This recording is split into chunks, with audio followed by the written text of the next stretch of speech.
Então, gente, vamos a mais uma resenha. A resenha dessa semana é muito especial. Eu fiz várias anotações, inclusive para não deixar de comentar nada. É o livro A Morte da Verdade, Notas sobre a Mentira na Era Trump, da Chiquito Kakutani.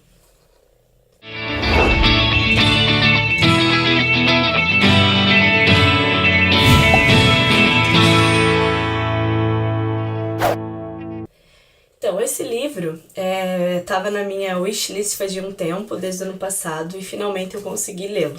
Como vocês podem ver, novamente, várias anotações para comentar, porque ele é um livro muito importante, ele é um livro que não deixa de ser polêmico, não é para qualquer estômago, porque são muitas coisas ditas aqui que nos faz refletir e que nos faz pensar na sociedade que a gente vive agora, nessa sociedade pós-moderna.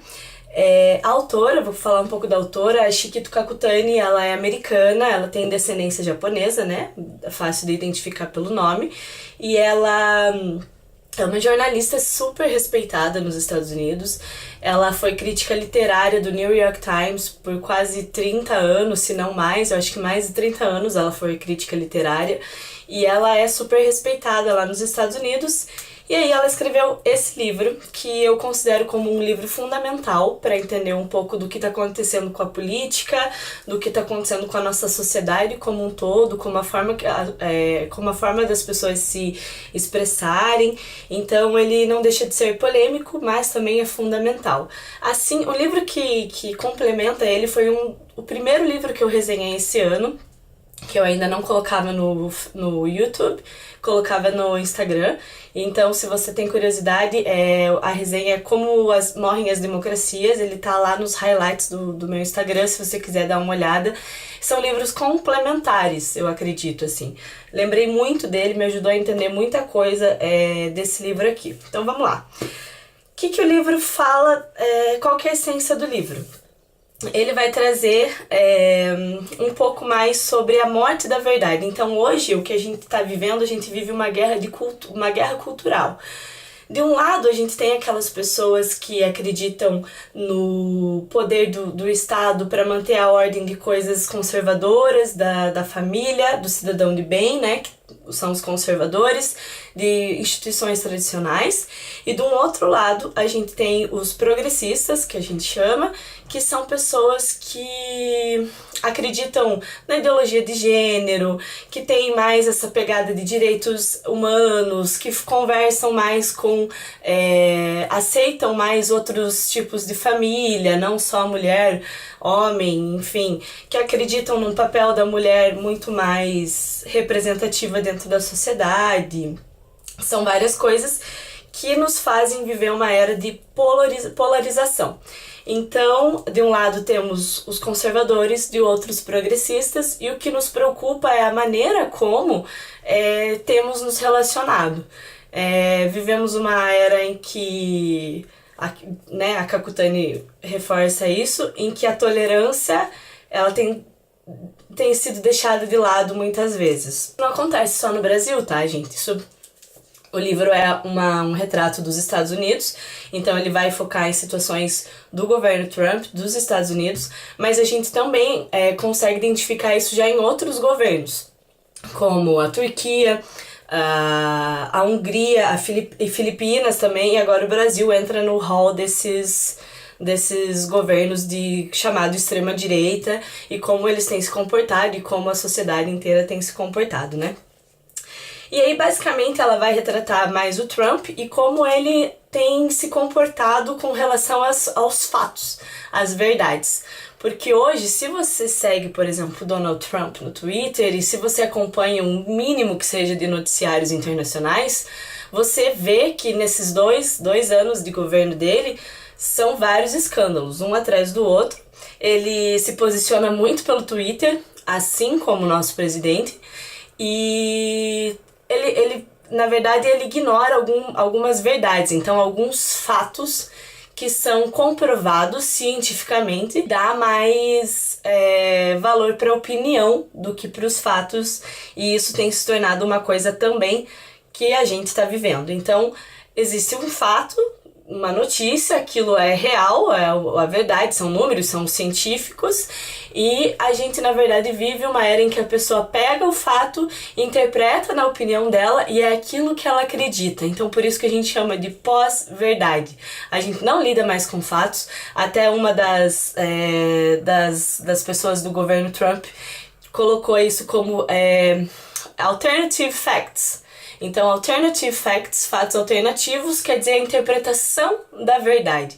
Isso se deu bem no começo do governo Trump, isso conta aqui, quando saiu aquela foto da posse dele e eles colocaram que foi a posse de presidente com o maior público de todos os tempos e tal. E na verdade era uma mentira, porque tinha fotos, as pessoas que estavam lá, o jornalismo que estava cobrindo a posse do Trump, tirou foto e mostrou, gente, não é verdade, olha aqui, ó, a foto, não tinha muita gente não é bem assim. E aí, essa pessoa que era uma assessora do Trump falou que, na verdade, o governo não mentiu, que apenas era um fato alternativo. E aí virou até hashtag, enfim. E o que acontece? São governos, e aqui a Kakutani vai trazer de novo, são governos que são extremamente conservadores quando se diz respeito à família, ao papel mulher, homem, enfim, os homossexuais são extremamente conservadores nesse sentido, porém são extremamente liberais na economia. E tem outro fato que faz com que eles não sejam conservadores como os do passado. Eles atacam muito instituições muito antigas. Então, a gente observa isso no Trump, agora a gente pode observar no Bolsonaro também, que existe um ataque à imprensa muito grande. Aqui é o Supremo Tribunal Federal, a gente até lembra daquele caso do filho do Bolsonaro, que falou que para acabar com o Congresso, com o Supremo, precisava de um cabo, alguma coisa assim, e teve gente que realmente, isso aí, a gente não precisa do Supremo, desculpa. Então a gente não deixa de viver num hospício geral, e esse hospício na verdade, a gente consegue observar que acaba se tornando um palco, e esse palco são as redes sociais, porque a gente vê pessoas que às vezes não têm conhecimento algum de política, pessoas que não têm conhecimento algum de economia, falando que fatos e cientistas políticos e cientistas econômicos estão errados e baseando a verdade delas na própria opinião. Então é por isso que esse livro é tão importante, porque ele retrata exatamente o que a gente está passando agora como sociedade. E é um estudo, e ele não tem, por mais que você seja de direita, de esquerda, eu acho ele fundamental, porque é o que está acontecendo. Pessoas não acreditam mais em números, em científica, em artigos científicos, em opiniões de pessoas que realmente entendem, elas acreditam na própria opinião e no que elas interpretam, então nos fatos alternativos. E hoje é muito complicado, porque qualquer coisa que você fala mal, ou se você critica o governo atual, você é visto como comunista. E isso já é muito errado, porque isso não tem nada a ver com ser comunista ou não. Tem a ver com ser crítico e estar observando coisas e crises que o governo vive. Mas muitas pessoas ainda negam essas crises do governo atual, e simplesmente porque ignoram fatos e acreditam apenas na opinião, tem uma visão muito mais ideológica do que pragmática das coisas que estão acontecendo. Então, ela fala muito da reinterpretação da verdade, as pessoas reinterpretam da maneira como querem, como eu falei. E aí, gente, a gente não precisa nem falar só de governo Trump ou do governo Bolsonaro. A gente pode falar dessa onda que está surgindo de pessoas refutando coisas que são fatos, são ciência. Aquela menina da vacina, eu não vou lembrar o nome dela, mas que ela criou todo um movimento contra vacinas e tal, inclusive ela morreu, infelizmente. E aí a gente tem ela também, tem pessoas que falam, inclusive o Trump fala que não existe aquecimento global, o que é uma pós-verdade, uma reinterpretação da verdade, porque os cientistas sim falam, estamos vivendo um aquecimento global. Temos taxas mostrando isso, né? Temos animais morrendo, enfim, a gente sente isso no dia a dia também. Temos também pessoas que já falam, olha só que loucura, tem gente que tá criando uma onda de pensamento falando que a Terra é plana, que fomos enganados o tempo todo que a Terra é plana. surreal. E também pessoas que hoje, a nossa própria ministra Damares, que refutam também, que dizem não à teoria de Darwin, que é uma coisa comprovada, que aprendemos nos livros, que guia a humanidade há anos. Enfim, são várias correntes de teorias de conspiração que têm surgido porque as pessoas estão acreditando muito mais nas próprias opiniões do que nos fatos em si.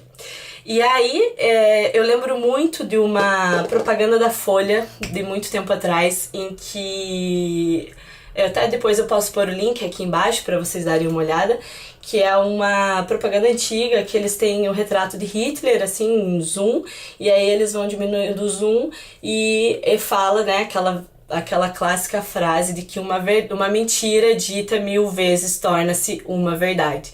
E aí isso é uma característica de governos populistas, que a gente vive num governo populista, o Trump é um governo populista, e sabemos que governos populistas não são legais, e que é isso que está acontecendo. Uma mentira dita 1000 vezes torna-se uma verdade, e as pessoas estão acreditando nisso porque não dão mais credibilidade a fatos, a coisas que realmente são verdade.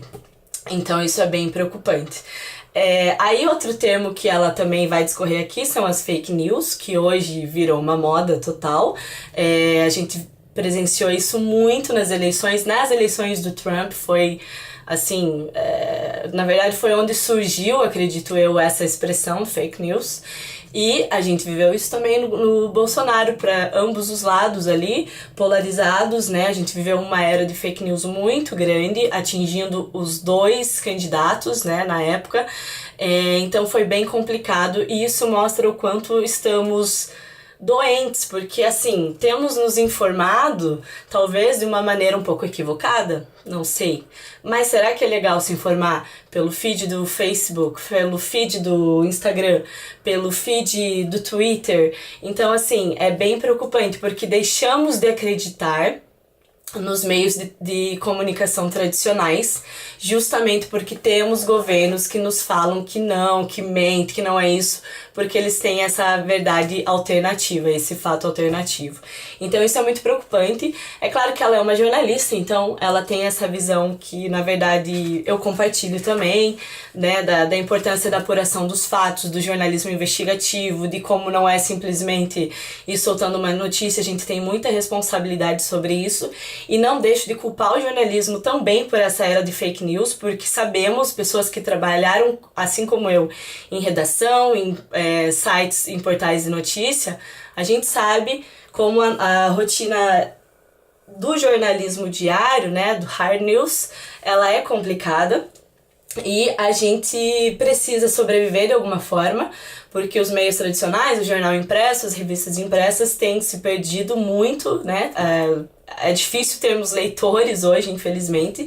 Então os portais de notícia criaram estratégias para que as pessoas cliquem. O clicar vale muito. O clicar é o novo ouro, é o novo diamante do garimpo de séculos atrás, é o clicar. Então se você tem um título interessante, e mesmo que ele seja totalmente sensacionalista e isso gera clique, tá ok, é isso que vende, é isso que a gente vai fazer. E quantos portais de notícia não conhecemos que visam isso? Às vezes você tem lá um título totalmente sensacionalista, mulher morta, facadas, não sei o que, e você clica, às vezes a notícia nem é na sua cidade, às vezes aquilo aconteceu faz tempo, mas é o valor do clique. E isso ela fala também das fake news e como as pessoas não veem mais isso de maneira crítica. Então é simplesmente clica, acredita naquilo, compartilha, e às vezes, muitas das vezes é uma mentira, não é uma notícia verdadeira. E aí já replicou para grupos do WhatsApp, para amigos, Facebook, já virou aquela bola de neve. E, enfim, é difícil reverter esse processo. E aí, ela fala também muito, porque assim, eu não sei se vocês têm Twitter, mas a maioria das pessoas que tem Twitter acaba falando que o Twitter é a melhor rede social, né? E realmente é uma rede social muito importante. Hoje, eu acho que é indispensável você ter Twitter, até porque os próprios governantes, seja ele Trump, Bolsonaro, outros países, eles estão se posicionando oficialmente por Twitter. Então, assim, se você quer saber o que está acontecendo no mundo e o que está acontecendo na política, né, internacional do seu próprio país, ter Twitter é meio que inevitável, porque você acompanha em tempo real. Quantas vezes o Trump não fez alegações já no Twitter antes de qualquer nota oficial, assim como o Bolsonaro, os filhos dele também usam muito o Twitter, então acaba que sendo uma ferramenta para eles conversarem diretamente com o povo, né? E a gente não pode ignorar a importância do Twitter nesses últimos anos da história política do Brasil e do mundo. É realmente um fenômeno muito interessante e ela fala isso aqui novamente sobre isso. E aí ela vai descrever, logicamente, algumas características desse governo. Eu até marquei aqui uma que se assemelha muito ao nosso governo. Olha, vou ler um trecho. A preferência do governo Trump por lealdade e afinidade ideológica em detrimento da expertise está bem clara. Juízes sem qualificações, diretores de órgãos foram indicados com base em nepotismo, conexões políticas e por estarem comprometidos com o enfraquecimento de agentes que pudessem atrapalhar os planos de Trump para beneficiar indústrias de fósseis. Aí é que ela fala de coisas que dizem respeito a eles, né? Mas a parte importante aqui é essa nomeação de pessoas que muitas vezes não têm qualificação e que entram no governo por afinidade ideológica, nepotismo, ideologia, enfim. E a gente vê isso muito aqui. Recentemente, a gente assistiu o ministro do Meio Ambiente, né, em entrevista, uma pessoa que claramente não tem noção do tema no Brasil, eu não sabia nem mesmo quem era Chico Mendes, rolou toda aquela polêmica, ele não foi nem um pouco humilde de falar, olha, realmente não conheço, o que é impensável, um ministro do Meio Ambiente não saber quem é Chico Mendes. E isso mostrou muito, e a gente vê também com a Damares e vê com o ministro da própria Educação, que há um despreparo muito grande, mas eles se consolidam como ministros justamente por essa afinidade ideológica e por comprar mesmo essa ideia que o governo Bolsonaro tem, e a gente vê isso no Trump também, como falei, em países como Turquia, Hungria e Filipinas, agora também a gente vê esse fenômeno. Então, mais uma coisa que ela fala aqui. Esse livro é muito legal, gente, assim, eu fiquei muito feliz em fazer a resenha, tem muita coisa que eu gostaria de falar, eu sei que às vezes fica muito grande as resenhas, mas é inevitável, eu não consigo resenhar um livro em 5 minutos, porque um livro como esse, ele levanta N coisas para que a gente discuta e é difícil, às vezes, escolher uma coisa ou outra. Mas, para finalizar, eu fui atrás também de algumas outras matérias, eu encontrei um artigo muito legal, vou deixar o link embaixo também, do Francisco Fernandes Ladeira. É um texto que ele publicou no Observatório da Imprensa.